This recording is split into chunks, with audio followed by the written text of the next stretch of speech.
fazer uma atividade de pensamento aqui, que as pessoas elas têm a mania de julgar muito os parâmetros, não necessariamente os parâmetros, mas as ações, os atos, né, as atitudes de um e de outro.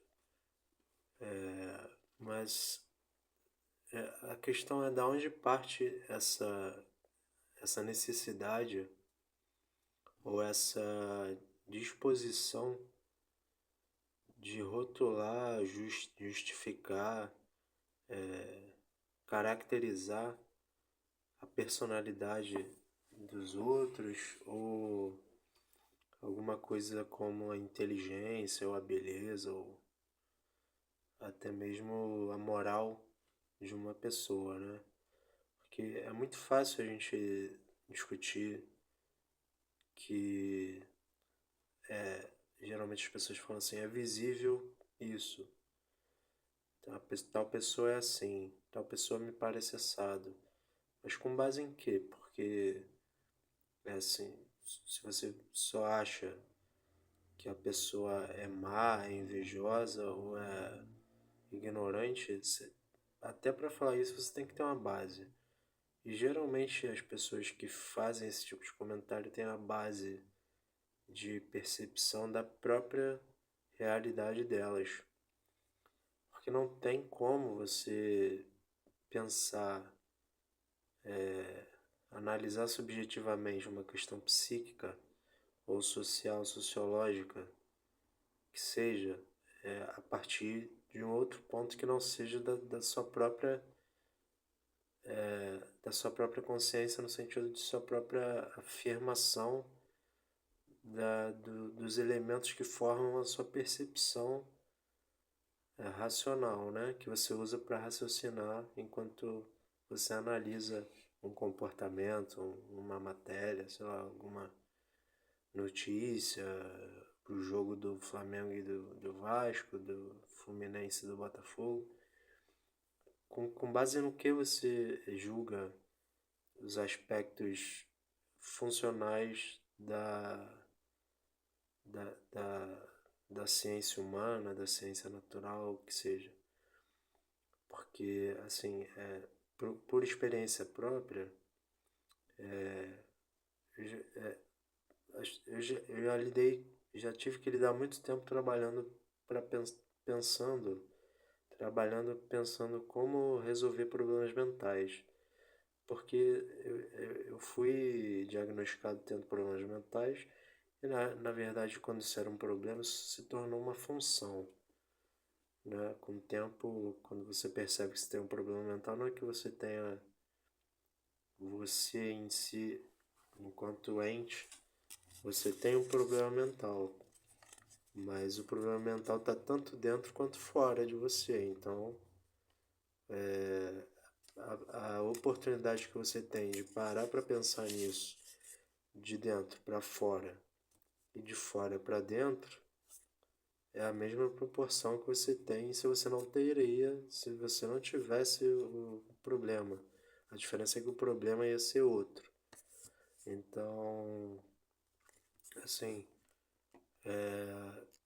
como é que a gente pode raciocinar sobre tal coisa, racionalizar as informações a partir de um parâmetro estabelecido? No meu caso, as atividades de pensamento das ciências humanas, sociologia, filosofia, psicologia, antropologia,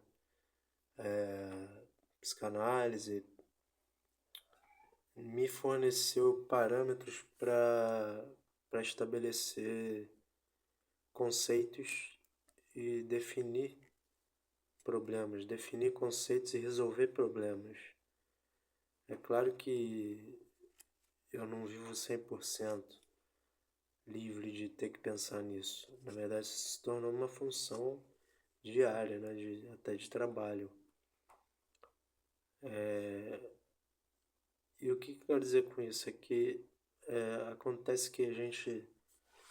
Todo problema que vem pra gente resolver, assim, eu vou colocar de uma maneira piegas, no sentido escrúxulo, e esdrúxulo da racionalização, porque não dá para ficar fazendo um pensamento muito complexo aqui também e não valer de nada para as pessoas não entenderem.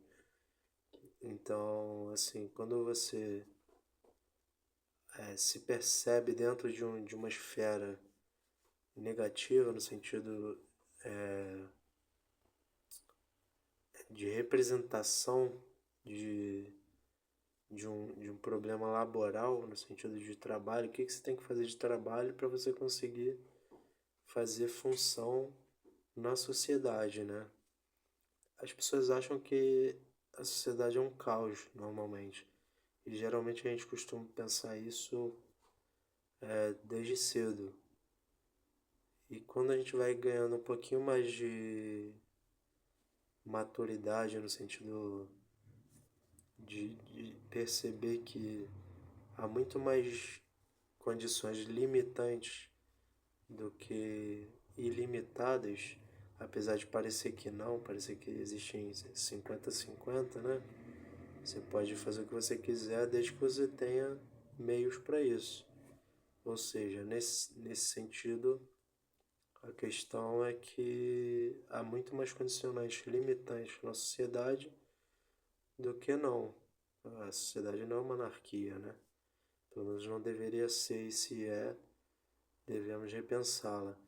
Mas o que eu quero propor é isso. Então, pensar que há diversas atividades na nossa vida que nos limitam desde fora, desde de um ponto macro social até um ponto micro social, que estabelece as diretrizes com que a gente vai lidar com a vida, seja diretrizes dadas pela família, pela sociedade, pela política, pela indústria da estética, pela indústria da arte, ou, não sei, do entretenimento.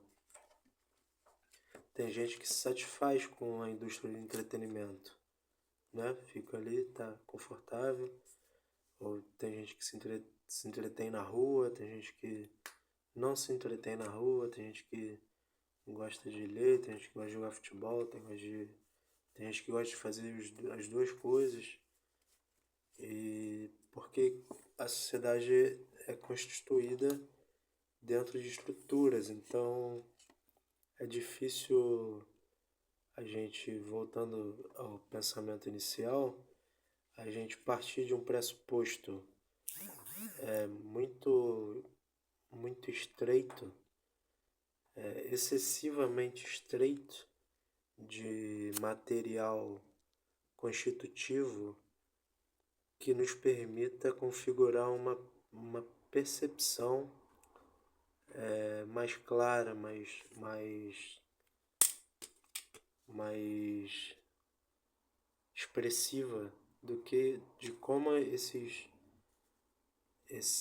fenômenos se manifestam.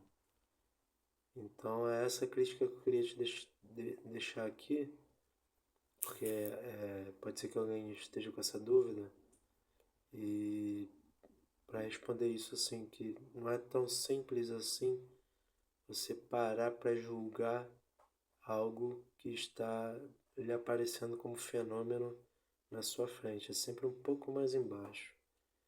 Então, é isso. Vou lá e bom final de semana para vocês.